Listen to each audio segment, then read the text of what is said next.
After winning 4 Grammys at the age of 18, her next goal was impossible: to lend her own voice to Hollywood's most sacred film franchise. Did she succeed? She was the youngest person ever to write a Bond theme. Yet she still recorded this magnificent orchestral song in her bed on her brother's tour bus. Is this an act of rebellion or a new business model?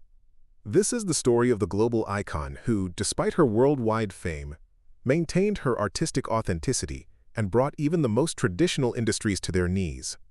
From the bedroom to the apex of Hollywood, you already know the story of Billie Eilish's bedroom revolution, her viral ascent, and the psychological armor behind her anti-pop identity. At the age of 18, she had already won 4 Grammy Awards, had outgrown her status as a SoundCloud phenomenon, and the whole world was watching her. The traditional music industry was shattered. However, Billie's next goal was to transcend the boundaries of the music world and enter Hollywood's most sacred grounds.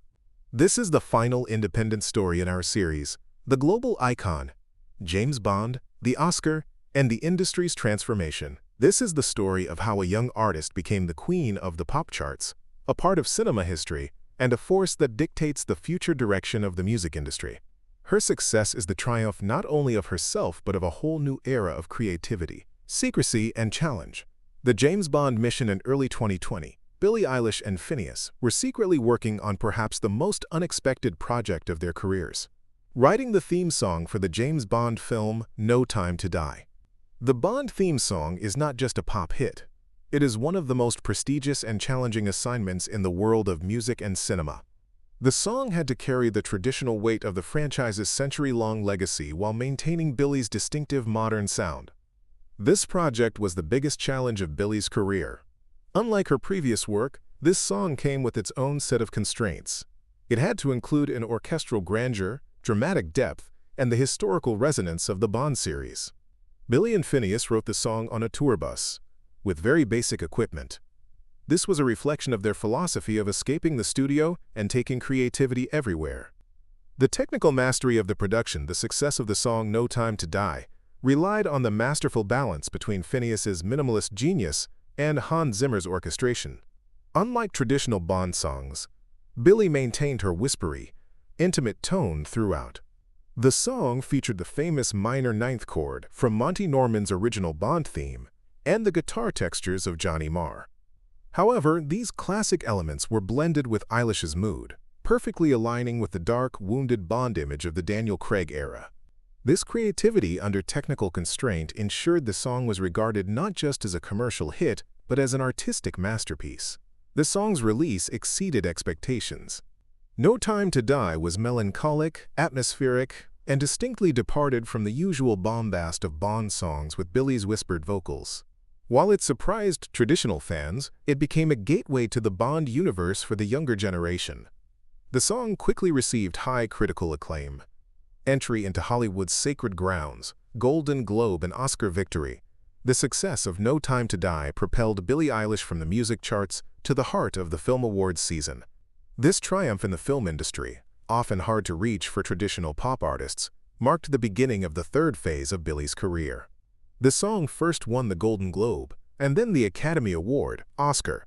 At just 20 years old, Billie Eilish became the second youngest songwriter ever to win an Oscar. This was concrete proof that even the most traditional, deeply rooted institutions of the music industry had surrendered to the authentic power of an artist emerging from the bedroom. These awards cemented Billie's cultural impact. She was no longer just a young artist making dark pop, but a part of Hollywood history, an artistic genius. Her Oscar and Grammy victories sent a message to young content creators. You don't have to play by the industry's rules to achieve the greatest success. You can create your own. IV. Musical evolution and risk-taking. Following the massive success of her first album, When We All Fall Asleep, the biggest risk to Billie's career was maintaining the status quo. However, Billie refused to repeat herself. With her second studio album, Happier Than Ever, she underwent an artistic transformation. This album was less dark, more mature, and featured a broader musical spectrum. Pop and jazz influences were more pronounced. While critics viewed this change as artistic maturation, it sparked debate among some fans. This represented the most important philosophical stance in her career. artistic evolution is superior to fan expectations. The honest reply of Happier Than Ever. The philosophical depth of the Happier Than Ever album was a response to the toxic culture of fame created by social media. The album was not just a simple breakup album. It tackled the pressure of being famous, the loss of privacy, and the constant misogynistic scrutiny from the media. While songs like Therefore I Am asserted her self-worth, the title track of the album revealed the complex emotional reality behind the public image. This album was a powerful artistic punch against the misogyny that comes with fame and the public's expectations. During the album's promotion, Billie transitioned from her earlier baggy clothes to a more fitted, pin-up-style look. This image change generated a massive backlash in the media and on social media. Even fans criticized her for selling out or conforming to traditional norms. However, Billie stood against these criticisms. For her, the issue was to prevent anyone from objectifying her body, whether she wore baggy or tight clothes. She sought to prove that control over her body belonged to her. Cultural pioneering and a dual legacy, Billie Eilish's legacy did not just stay on the music charts. She became a global cultural leader. Mental health activism. Through her music and public honesty, she made it easier for young people to talk about mental health, anxiety, and depression. She was not just an artist, but the emotional megaphone of a generation. This created a social impact beyond her commercial power. Climate activism and brand integrity. As the most visible voice of Generation Z, Billie made climate change activism a core part of her brand. She organized her tours in collaboration with nonprofits like Reverb, aiming for the least environmental impact.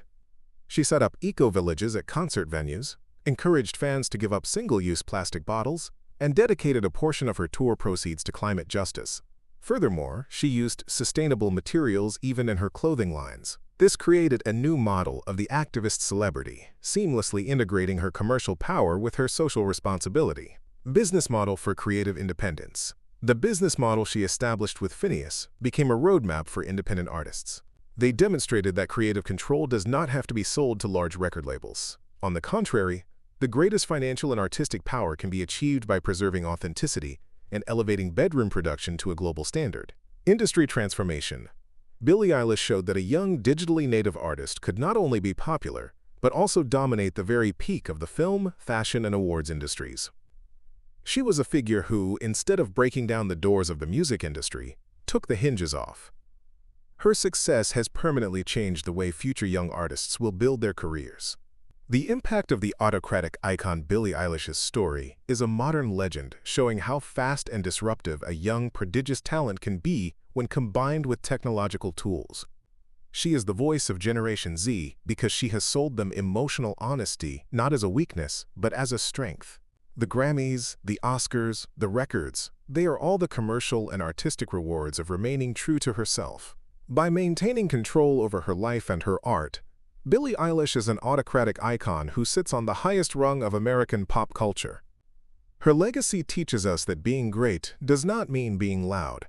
Sometimes, the biggest impact is created in the dark, with the most honest whisper. Finneas's technical silence and the lo-fi philosophy behind every success in Billie Eilish's career lies the philosophical and technical genius of her brother, Finneas O'Connell. The recording of No Time to Die on a tour bus with basic equipment goes beyond an act of rebellion.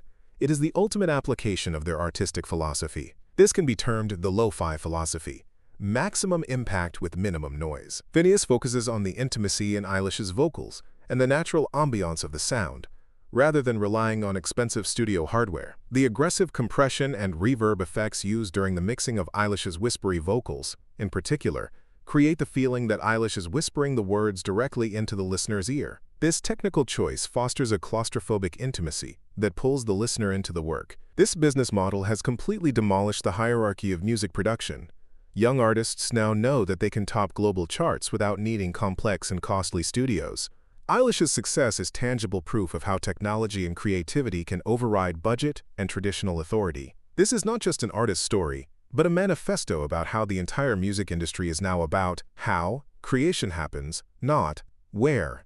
The fracturing and repair of the artist-fan relationship. The public debate surrounding Billie Eilish's image change forms one of the most complex areas of her cultural legacy, control over the artist-fan relationship. Her shift to a pin-up style during the happier-than-ever era faced criticism from the media for selling out or conforming to traditional norms. However, these criticisms were also a reflection of the fans' desire to claim ownership over an artist's image. Eilish's response was to integrate this struggle for control into her art. For her, the issue was not about wearing baggy or tight clothes, but about upholding the principle that no one, not even her fans, had the right to own her body or her artistic direction. This resistance carried deep meaning, especially for young female listeners, legitimizing the struggle for autonomy over oneself, even as a public figure. With her music and image, Eilish strongly communicated the message to youth to seek liberation and remain authentic, even in the face of societal expectations, and even those of their own fanbase. These events transformed Eilish's story from merely a commercial success into one of the most important advocates for personal autonomy in the modern era.